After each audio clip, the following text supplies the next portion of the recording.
Hey everybody, today I'm taking a look at Forever Home, which is a puzzly pattern recognition style board game for 1 to 5 players. This one takes around 30 minutes to play on average. Now before I get started on my review of Forever Home, I want to give a shout out to the show's sponsor KIENDA.co.uk, who are my go-to online retailer, and if you use the link in my show notes or the QR code, then you can get 5% off your first order.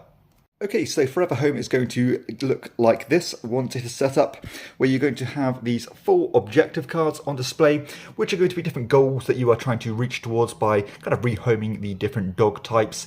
So you've got the city, the suburbs, the countryside, and the foster home, and these are variable except for the foster home, which is always the same, where you're always going to get a point regardless of what dog's there. You can see the countryside here wants 3 of the same type of dog.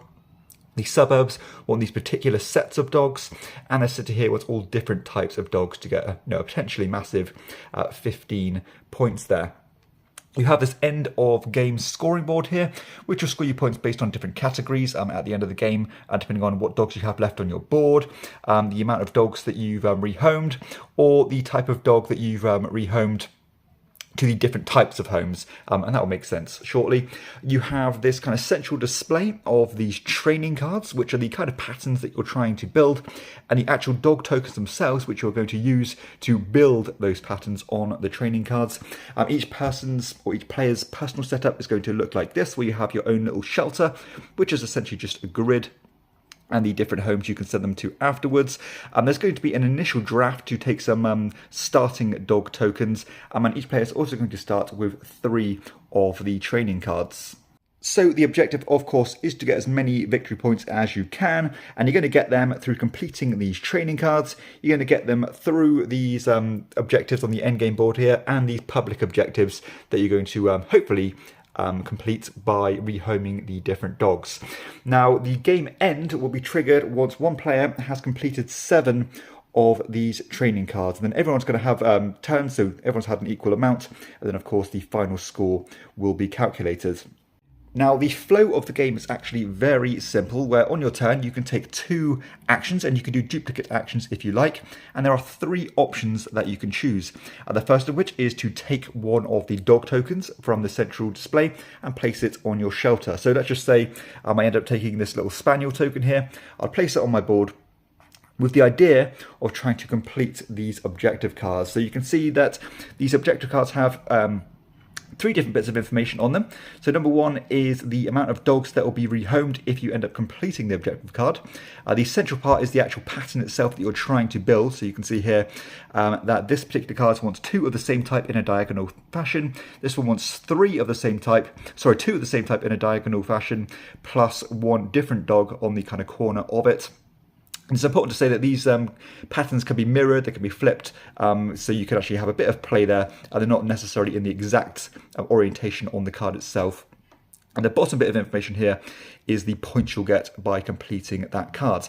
So the second the second action you can take is to take a new training card from the central reserve, and I should say that as soon as you take a card or a token, it will be immediately replenished. And the third action is to actually move one of your existing dog tokens on your player board. So you can do that in any adjacent space. So, I could go here, here, here, here, here. But in this example, I want to leave it right here. So after you've taken your 2 actions, you can complete as many of the training cards that you like. So you can see here from this simple placement, I've actually completed 2 of my objective cards.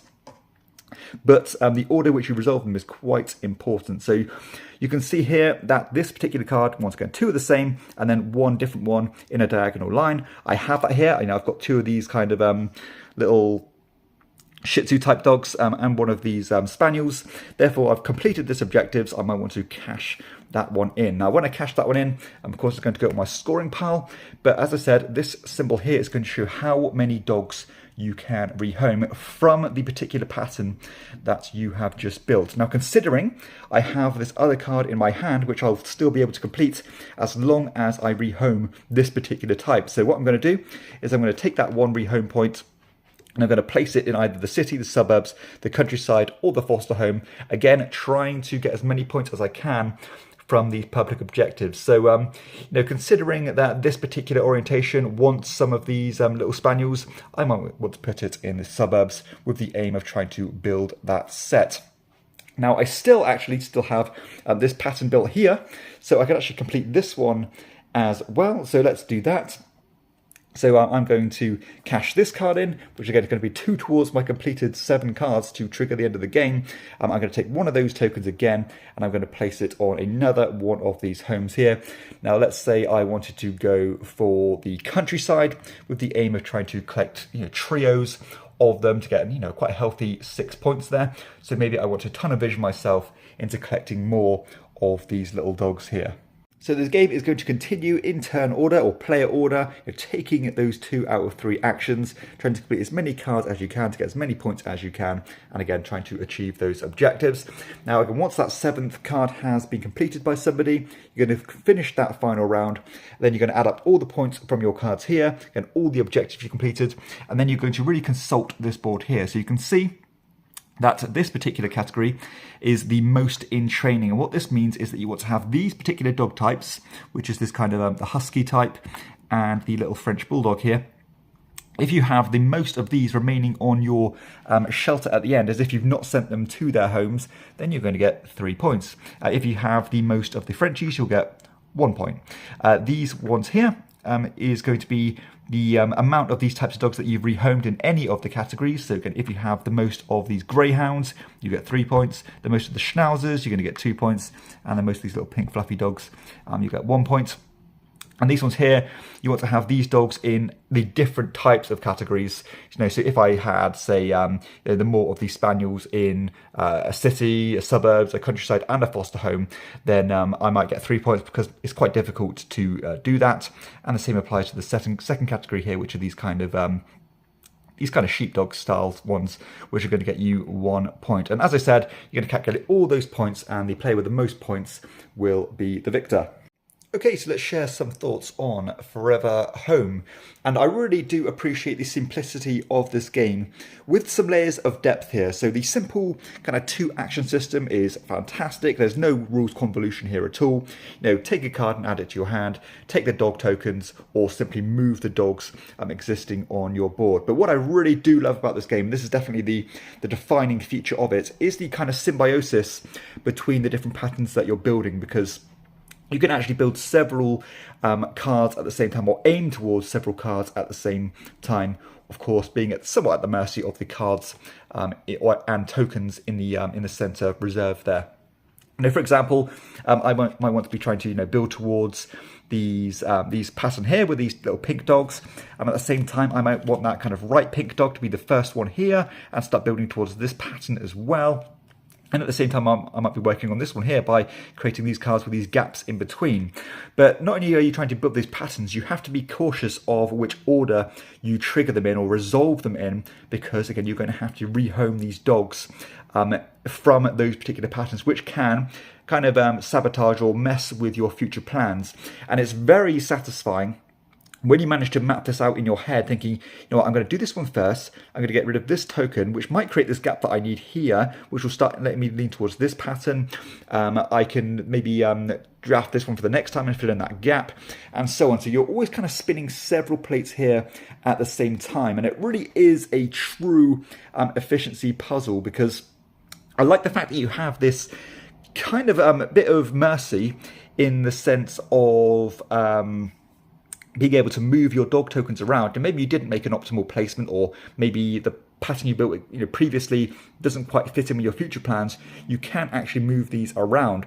But this is such a fast-paced game, and the kind of smallest mistakes like that, and if you're not playing efficiently, that can really come back and haunt you if your opponents are not making those mistakes.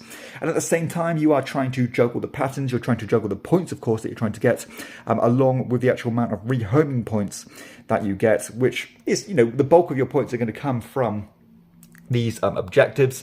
So there really is quite a few different categories you're competing in here. You know, maybe these objectives will conflict with what's on the board here. You know, if you ideally you want to be keeping as many of these on the board as possible, but maybe there's an objective relating to these, and I think in this example there actually is. So yeah, there's definitely a few plates you need to spin. You're trying to min-max every single action you can do to squeeze every single point available. The turns in this game are resolved very quickly, so there's not really much downtime at all. You're going to find yourself engaged regardless of the player count, and just draft a card, take an animal, maybe cash in a couple of cards, or move a couple of dogs around. And there's definitely not those long, drawn-out turns. And again, I think whether you're playing this at 2, 3, 4, maybe even 5 players, you're not going to get too bogged down in downtime. So it scales well, and it moves at a very brisk pace. The interaction in this game is mostly passive. You know, again, there is this public display of tokens and cards. People are going to take the tokens you want. You're going to take the tokens they want. The same applies with the cards themselves. The only kind of part of majority, I suppose you can call it, area majority, is having the most of these different types on the... all of these categories is where the most player interaction comes from a more competitive standpoint. But still, it's fairly minor. But again, this is a game of small margins. So because of the fast nature of it, and you know how well balanced the game is in general, these kind of little things you need to consider. And if you kind of forget one of the different categories, I think that's probably going to be the difference maker in who wins or loses. The production for this game is quite lovely. You know, all the cards look absolutely magnificent. You know, the quality of board gaming components and artwork has just gone up and up these recent years. But when a game, you know, actively draws out comments from the players saying how lovely the game looks, that's when you know you've got something special here. I'm generally not a big fan, or not drawn in by these kind of softer themed games. But, you know, you cannot help but be charmed by some of this artwork and the way it is put together. Of course, this part of the game is very abstracted, but the game itself is very abstracted, but the actual, the artwork and what the little finishing touches that is done, you know, with the different patterns, with the dogs interacting with them, the actual little meeples on the end game scoring board there, you know, all independent meeples there. They look fantastic. Just a very, very nicely put together game. The quality of the cards is nice. You know, these are linen finished, and they don't even need to be like massively shuffled or anything like that. Just no complaints at all with the way this game looks. You know, you even get this nice little bag where you draw your tokens from. You've got some good variability in the different cards that come out as well in terms of these objectives. So you've got slightly different feel on the objectives that you're trying to reach each game to make it feel, you know, slightly different and give you some replayability there. Okay, so let's share some final thoughts on Forever Home. And boy, oh boy, did this game kind of come out of nowhere for me. I didn't know much about it at all, but very kindly the publisher reached out to me and said, Dan, do you want to give this a go? I think you will like it. I said, you know what, let's give it a try. And I've given it a try, and I like it a lot. Very smooth gameplay, no rules ambiguities, just those 3 actions. You can duplicate them, making sure you have a solid hand of cards to play with. Trying to, again, synergize those patterns together to be as optimal as you can. And I love that symbiosis between the different patterns you can build, knowing which order to trigger them, which homes to send them to, maybe being a bit ambitious at times to reach the bigger sets, or do you play it a bit safer, guaranteeing yourself a point each time, trying to respect the objectives that are going to score you the additional points at the end. All just comes together very harmoniously. It doesn't do anything particularly new or innovative, but it's a solid example of a pattern building game with a lovely fresh lick of paint on it that, again, you're not going to get away with being charmed by this one. So I've actually played quite a few games like this semi-recently, and I think this is probably at the top of the pecking order. Recently I gave a soft recommendation to a game called Rossio, but I think this one takes it above and beyond Rossio because of that rehoming mechanism. I think that's really well done. You know, the fact that your board is always changing and building new configurations of patterns that you can build, and again, those conflicting mechanisms of trying to keep things on your board for the objectives, score the objectives themselves, get those endgame objectives as well. Yeah, it just comes together so well in a very fast and tight package. If anything, and I very rarely say this, I think the game can be a little bit too quick at times, especially if you are playing with 2 players, because you are still only trying to get 7 cards and it feels like the game is over before it even begins. So I think you could easily house rule that, add a card or two to the game's length, and it's not even going to outstay its welcome then. If you are starting to add that third, fourth, or of course fifth player in, stick to the 7. But I'd say, if you're playing with 2 and you want a slightly longer game, just use your own discretion to add a card or two to add a bit of length to it, to string even more patterns together and get a bit more satisfaction out of it. But yeah, definitely one of the surprises for the year for me. And if you like these styles of games, I'm pretty sure you're going to like Forever Home. So that's Forever Home. Yeah, check this one out for sure.